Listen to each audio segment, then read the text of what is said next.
2017 के पहले पर्व और त्योहार शांतिपूर्ण ढंग से नहीं मनाए जाते थे।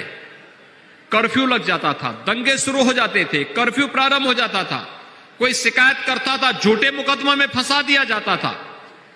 2017 के बाद प्रदेश में कोई दंगा नहीं हुआ और दंगाइयों को संदेश बहुत साफ है, दंगा करोगे तो कई पीढ़ियां भरते भरते थक जाएंगे लेकिन उसकी भरपाई नहीं कर पाओगे। शांति से रहो और शांति से रहना सीखो, अन्यथा आने वाली पीढ़ी का पहले से ही पट्टा लिख करके छोड़ जाओ।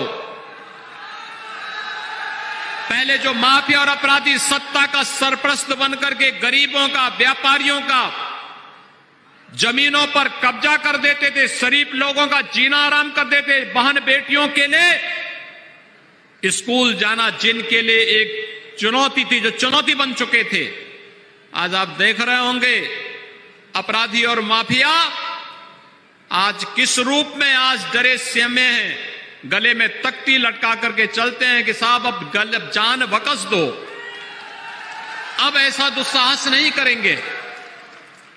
कल मैं कैराना में था, भाइयों बहनों याद करिए आज से 5 साल पहले कैराना में क्या होता था। कोई बेटी स्कूल नहीं जा पाती थी, कैराना में अराजकता थी, व्यापक पैमाने पे पलायन हो रहा था। और कल जब मैं गया तो मैंने एक ऐसे परिवार के घर में दोपहर का भोजन लिया जो 2015 में वहां छोड़ करके जा चुका था, 2017 के बाद आया है। और आज जब मैंने उस परिवार की एक छोटी सी बिटिया से पूछा, मैंने कहा अब तो भय नहीं लगता है, उसने कहा साहब भय कैसे, अब तो हमारी सरकार है और गुंडों को जहां जाना था वहां चले गए।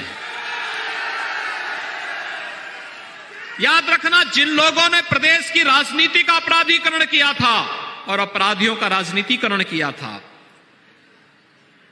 इन लोगों के पास जब सत्ता आई थी, सत्ता का तो राजनीति का इन्होंने अपराधीकरण किया ही, लेकिन भाइयों बहनों इन्होंने प्रदेश के विकास को बाधित किया, अपने स्वयं के परिवार का भला किया, प्रदेश की संपत्ति को लुटा करके विदेशों में पैसा जमा किया।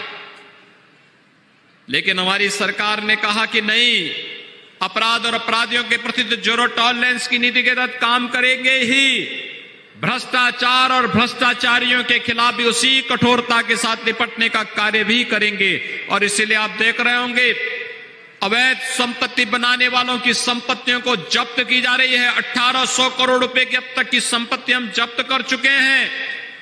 और साथ साथ जिन माफियाओं ने निर्दोषों की संपत्ति पर अपनी हवेलियां खड़ी कर दी थी, आज उन पर प्रदेश सरकार को बुलडोजर जब चलता है और संपत्ति पर गरीबों की आवाज बनने प्रारंभ होते हैं तो पता लगता है कि फिर वास्तव में ये अवैध संपत्ति अर्जित करना बेकार था। भाइयों बहनों, आज विकास के प्रत्येक क्षेत्र में आप देख रहे होंगे कार्य हो रहा है। अभी मैं इससे पहले कटरा, जलालाबाद और तिलहर विधानसभा क्षेत्र की परियोजना को शिलान्यास कर रहा था।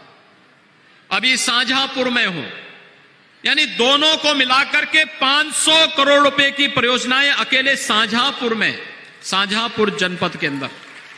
मेडिकल कॉलेज कभी सोचता था कोई यहां का व्यक्ति मेडिकल कॉलेज बनेगा, लेकिन आज मेडिकल कॉलेज शाहजहांपुर में बन गया है। इस सत्र में वहां प्रवेश भी प्रारंभ हो रहे हैं। मेडिकल कॉलेज विशेषज्ञ स्वास्थ्य सुविधा का एक आधार है। और भाइयों बहनों, इस मेडिकल कॉलेज के माध्यम से न केवल बेहतर स्वास्थ्य सुविधा मिलेगी, बल्कि शाहजहांपुर और आसपास के जनपदों के नौजवानों को मेडिकल में प्रवेश की सुविधा भी शाहजहांपुर में ही प्राप्त होगी।